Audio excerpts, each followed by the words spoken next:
index turret. You can index the turret in any position. You've got to be very, very careful. It will only index the turret in the manual modes.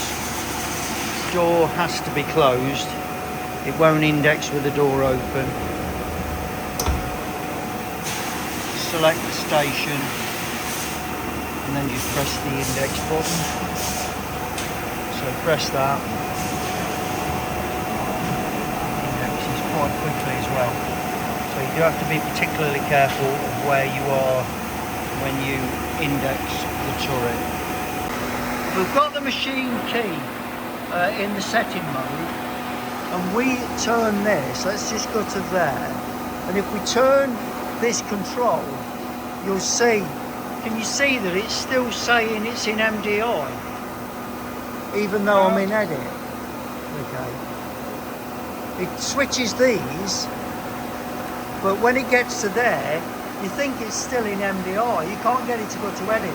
You have to move that key to there to make edit work. Now your modes are working as they should work. But you'll notice there, you see how the manual ones, they don't work either now. The manual ones only come up when you're there.